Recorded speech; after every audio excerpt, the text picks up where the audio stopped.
La note vocale du gérant. Bonjour à tous et bienvenue dans ce point marché Generali Wealth Solutions du mois de juillet 2023. Donc sur le mois de juin, les indices boursiers européens ont rebondi et même regagné l'intégralité du terrain perdu pendant le mois de mai.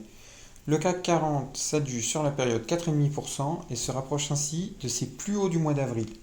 Les marchés internationaux, et plus particulièrement les marchés américains, ont surperformé exprimé en devises locales, mais ils ont été négativement impactés par l'affaiblissement du dollar qui abandonne plus de 2% sur le mois par rapport à l'euro.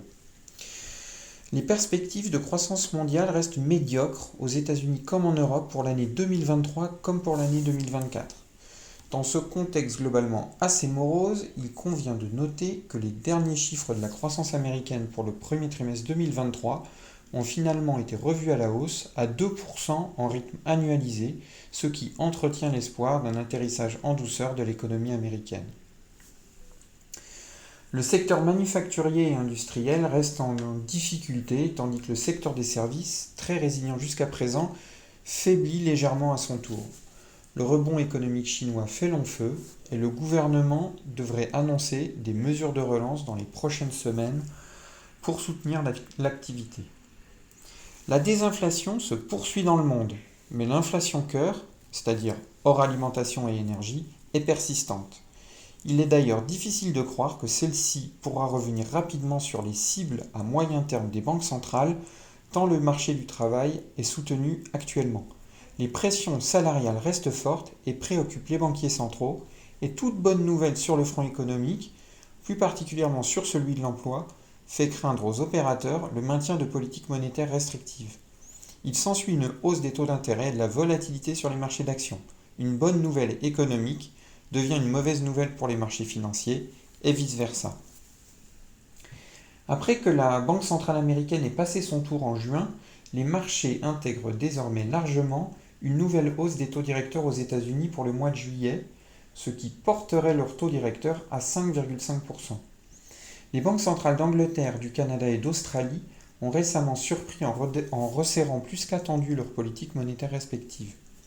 Il en résulte que les courbes des taux d'intérêt sont historiquement inversées, ce qui signifie que les taux à court terme sont largement supérieurs aux taux à long terme.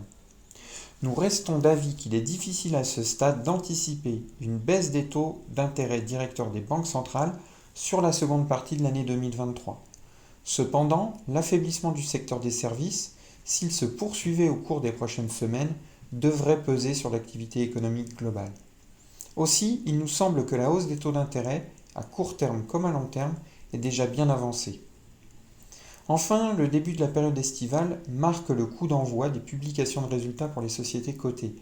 Les analystes ont récemment revu à la baisse leurs prévisions de bénéfices pour l'ensemble de l'année 2023. Ces derniers sont attendus identiques à ceux de 2022 aux États-Unis, tandis qu'ils seraient en légère progression de l'ordre de 3% en zone euro.